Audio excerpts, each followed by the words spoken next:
your games, pass the time. Here's what to keep in mind. What you've seen is really real, and it truly is a big deal. Hello everyone, and welcome back to Googli Bears Jr. podcast, which is me, Elizabeth, where we talk about is it all just a game, the world versus gaming, and what would the environment look like if the game was real in real life, and what would the effects be? So we have covered so far first-person shooters, we've talked about MMOs, MMORPGs, and now I want to talk about a new category described as a hero shooter. Now, this first-person hero shooter is near and dear to my heart. I used to play this game so much, like 8 hours a day, and still suck at it. I'm also involved in the esports area of this game, and for those who know me, you might know what it is, but we are going to be talking about the game Overwatch today. Now, Overwatch was made in 2016 and is developed by Blizzard Entertainment. It assigns players to 2 teams of 6, with each player selecting from a large roster of characters known as heroes, and each have unique abilities. The teams basically work together to complete map-specific objectives within a limited period of time.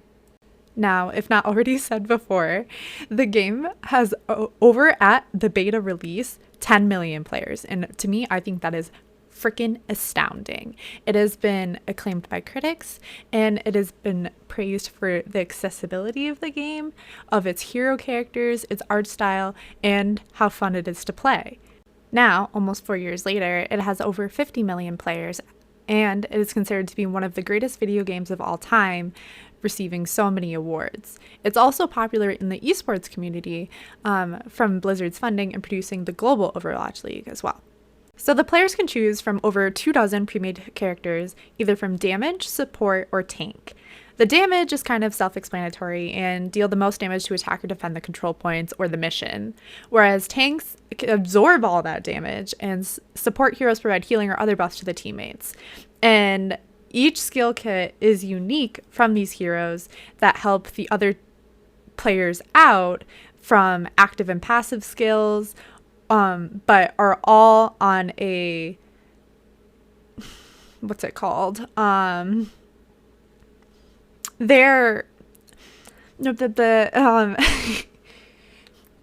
gotta wait to use the ability, pretty much. And you can change your hero during the match, anytime, as long as you are in the place where you choose your hero, and you do the mission. Pretty much, Overwatch design and its game design was to encourage a dynamic team comp to adapt to the situation, so there's not always one right answer to either win or lose.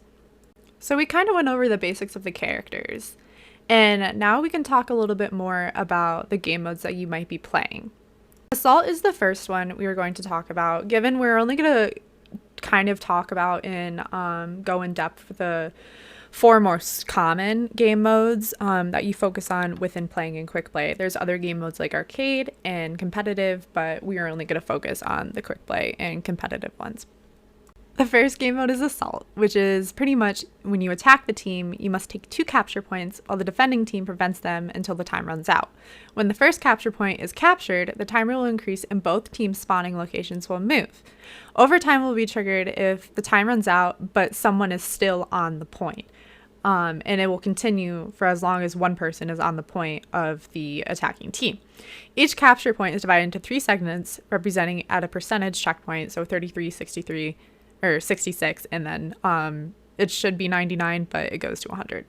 The next one we want to talk about is Control, which is a game mode and 2 teams fight over the capture point in the best of 3 format, so kind of similar to Assault. While a team is controlling the capture point, they will make progress towards the 100% completion.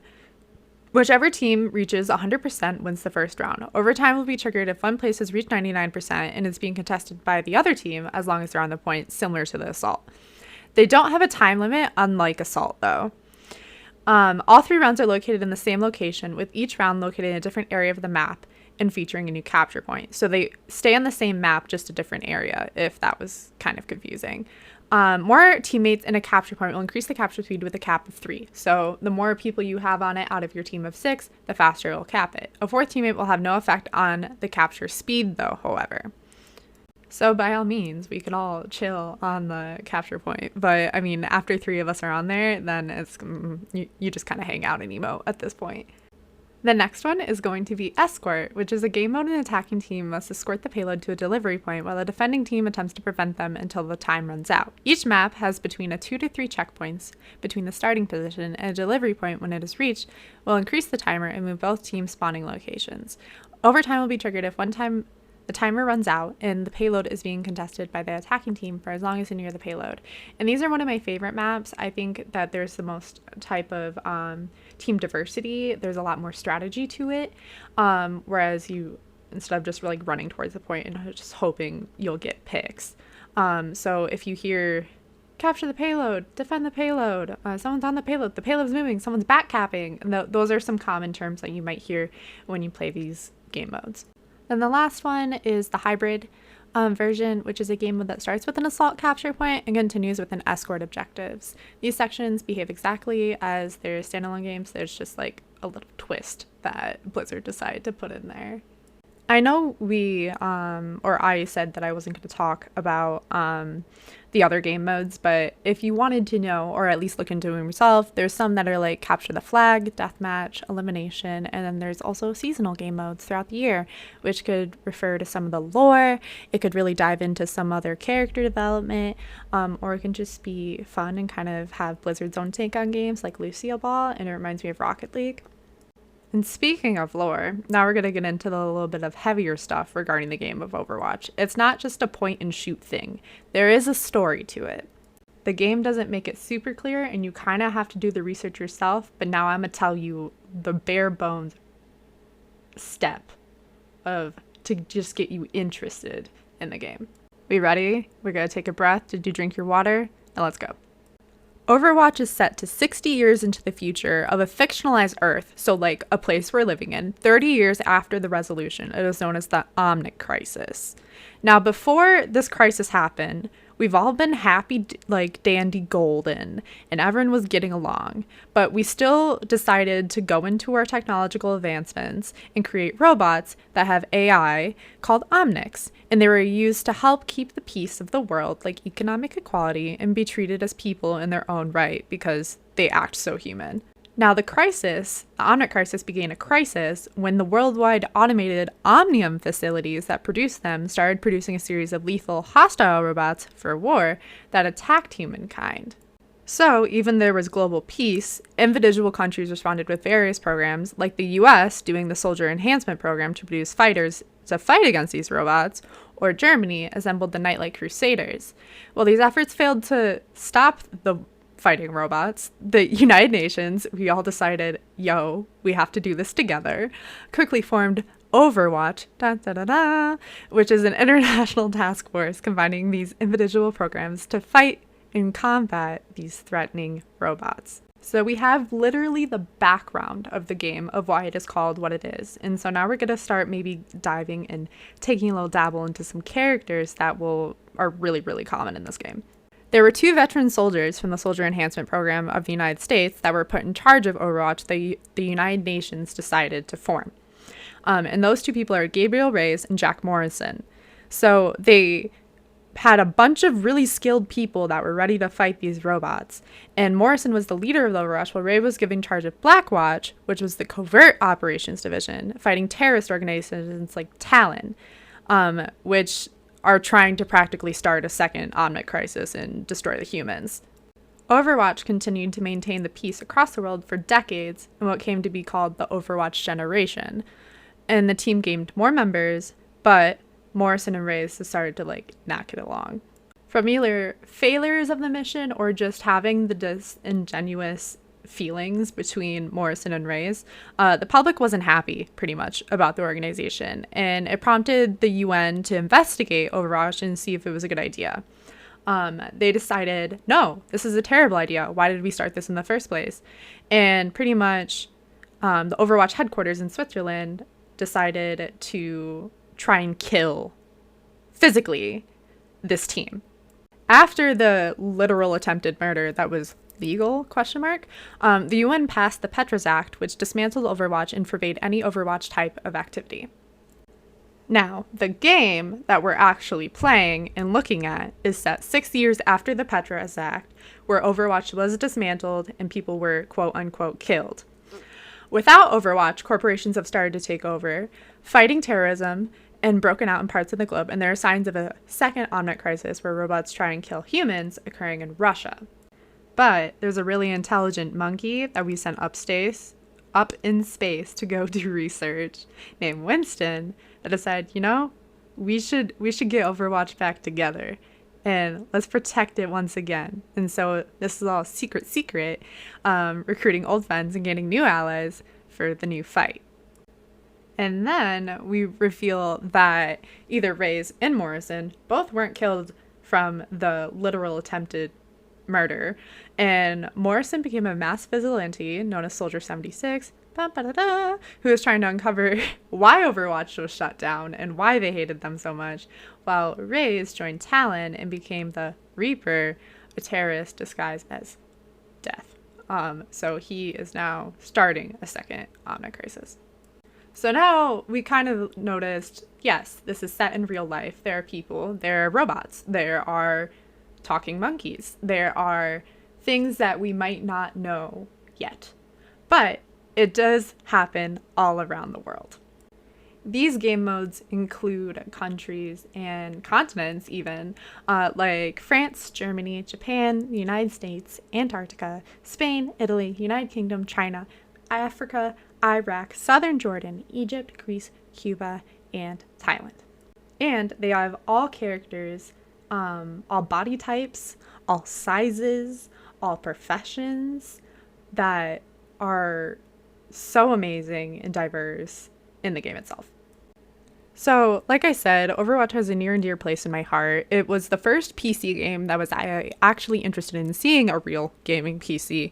And so this is the start to how I got to hang out with all you cool people. This is the quick ramble, I guess.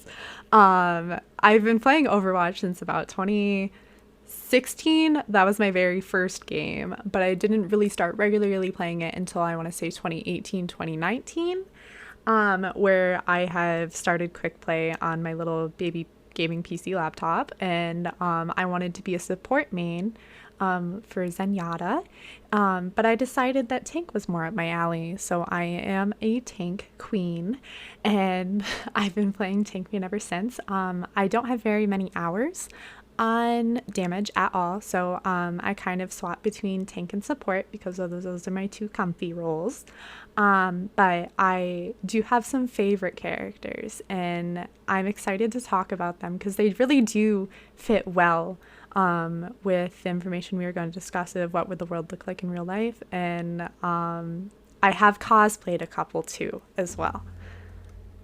The first thing I want to talk to in real life or talk about is the basic Omnic crisis to why Overwatch even exists.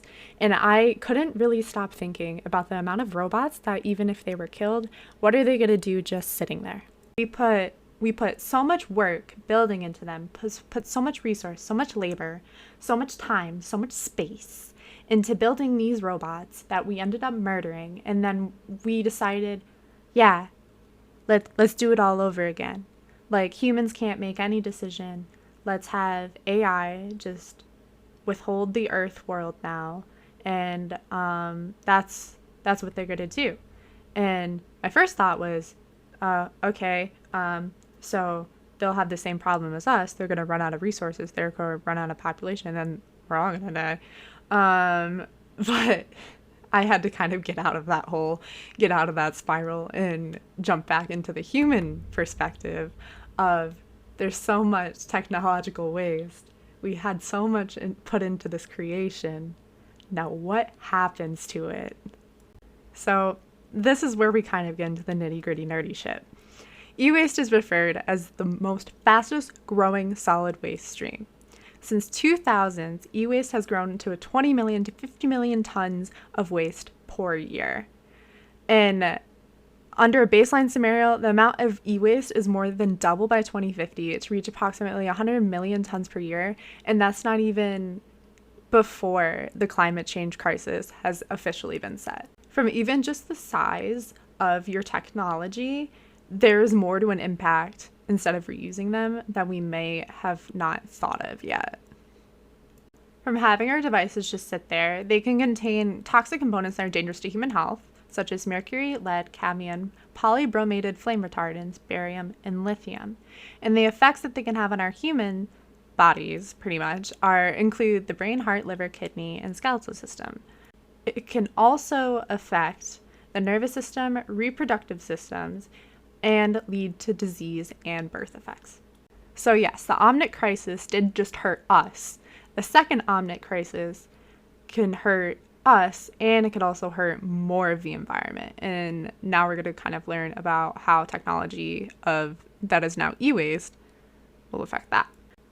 So we don't know how to properly handle our e-waste just as a basic consumer. So you could smash it, you could shred it, maybe melt it, but all those particles could now be considered dioxins, which cause air pollution and damage to the respiratory health. So it already hurts us. If you end up burning it, because a lot of people like to burn their waste, and maybe recover something like copper. Chronic diseases and cancers are now at a higher risk when you burn your waste because it creates even a finer particle that can travel thousands of miles, creating numerous health effects to humans and animals. So what we learned in the last podcast is that our technology has high value materials such as gold and silver, and they're often removed. But it still releases fumes in areas where recycling is not regulated properly and your recycling center can't handle it. So there is negative effects put on our air, and because we can't properly recycle these things, and the pollution can extend thousands of miles away from the recycling sites or the landfills. The next thing I want to talk about is water. So the particles have traveled miles and miles and miles. The technology is now physically dismantled, or even chemically. And all those particles and water pieces, whatever, can go into the water and can go into the soil. And it might go into our water supply, or, well, it will, and go into our food that we may be working towards and nearby. And so when the water is contaminated, the soil is contaminated of now heavy metals, which can cause further illnesses. And now the farmland can't be as productive as we wanted it to be. I also do apologize. For some reason I'm so nervous, and I don't understand why. The last part I want to talk about is soil. So when we burn and shred this e-waste, it now gets deposited into the soil because it came from the air, and now, due to their size and weight, has to fall somewhere, and doesn't fall on us, falls on the soil. So if the contaminated soil exists and we're trying to use it, it changes anything of the soil temperature, the soil type, the pH levels, and soil compositions. And they'll sit there for long periods of time and can be harmful to the microorganisms in the soil and plants. And pretty much anything that lives in that area or tries to use that area will rely on that survival and end up consuming it and cause further internal health problems. But there are things that we are working towards to stop having our e-waste be either used improperly or disposed of properly. The first thing you can do is fix your appliances. You do not have to throw it away and go get a new one. This helps work towards the circular economic model, which is restorative or regenerative intention by design.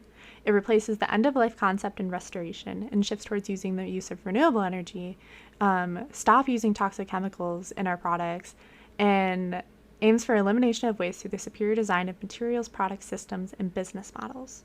And although I haven't seen any type of technology like this in the game, not all robots are bad. Well, regarding the Earth anyways. There are two spider-like 300-pound robots that, instead of having humans do it, sort through an unending line of trash. The leg relies on computer vision to detect recyclables, plucks a hunk of blue plastic off a conveyor belt, while the other grabs a piece of an old water bottle. The machine then places those bits into sorting bins using a vacuum gripper. So they will sort through all of our trash, do the jobs that we don't want to do, but still contribute lovingly to the environment. And hopefully, as these robots and this technology is pushed further, we'll already be a place in a better circular economic model where we know how to dispose of these robots if they have to be properly. So I've talked about what Overwatch is, what's the gameplay, what are the modes, and what is e-waste doing in our life, but I kind of want to bring it back to the game itself. And this is one of my favorite characters in the game, and her name is May. When you first click on her in most of the game maps, her first voice line is, "Our world is worth fighting for." And she is a female who is determined to protect the Earth. And her backstory is super cool. May is a world-renowned climatologist who has taken the fight to preserve the environment into her own hands. She specializes in the study of abnormal climate change phenomena and their effects on different ecosystems around the world. She strongly believes in preserving the world for future generations, like I do, and is determined to fight for a better future. In her lore, we learn a little bit more about her. She's so cute. Oh my god. She's kind of a nerdy girl. She really loves who she is. She's very set in who she is. She thinks that she's really boring because she's very sciencey. And I kind of think the same about myself. And she is very wholesome. Through her research, unexplained climate change has been happening, and she's seen it happening when more technology is produced and increases the consumption of resources, which she still doesn't exactly know why humans are building this in the first place. And to find a solution, she joined Overwatch to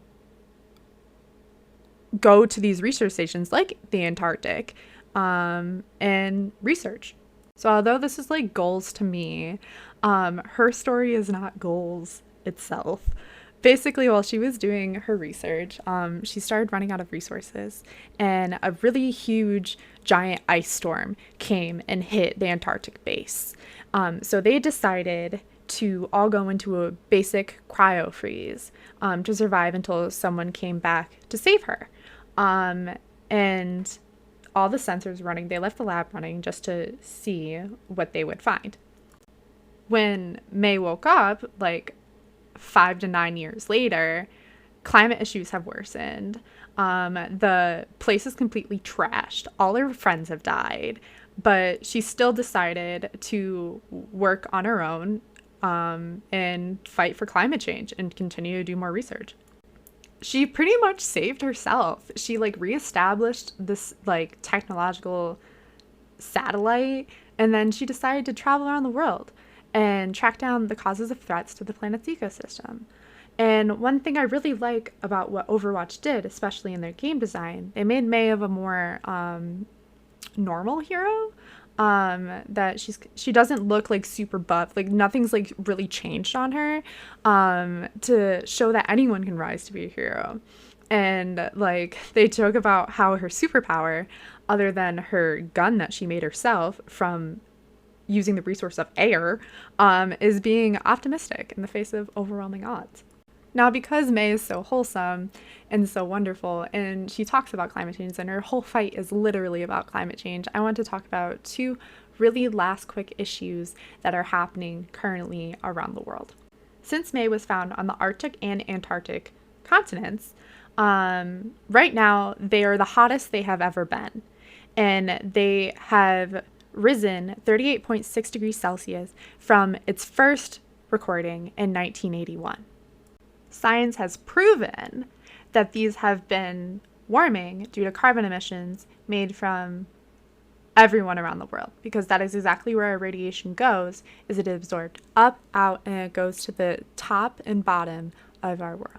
Because this is all melting, it is a giant threat to really everybody. So first of all, it's melting, which means the ice is melting, which means that water has to go somewhere, which could also mean more humidity in the atmosphere, more rain, more precipitation, and the people who live there, their land is disappearing. And now the Arctic and the Antarctic don't have the ability, they can absorb the dangerous radiation that the sun is giving us off, and it's reflecting it to actually make the world warmer. And for those who don't know, that is called the albedo effect. And even countries of possible concern are now taking that as a opportunity to go find more resources. But really, as they are doing that, they are releasing huge amounts of stored carbon dioxide and methane in the atmosphere, really contributing more to the warming, the melting, the warming again, and the melting, and really putting steps back of attempts to cut our global emissions, and stopping this from happening. And let me just put all thoughts at ease here. Doing research at these locations is not the issue. It's the amount of resources they're consuming. There are studies that if any human interaction were to be in the area, the environmental impact that we have is between 2 to 19%, depending on what environmental indicator you're looking at regarding any type of human intervention regarding the Arctic and Antarctic sectors. But if we continue to not do anything, 70% of the Arctic and Antarctic infrastructure will be affected by the year of 2050, as well as ecosystems, indigenous communities, food and water security, economies, and defense assets in North America, the European Arctic, and Russia alike. And I do have to think that we wouldn't know any of this besides the scientists in 1985 by the British Antarctic Survey, where they decided to do exactly what May did and go down to Antarctica and study. And they realized that there was a hole in the ozone layer where this discussion could even have started. And they were the ones that were like, oh my God, we're doing something. The humans have an impact on the place we are living. And we need to find more, and we need to do something about it. And even without them, a character like May, a normal person that may have not been able to think that they had any power, that anyone can rise to be a hero by even just changing a small part of what they do and how they live their life.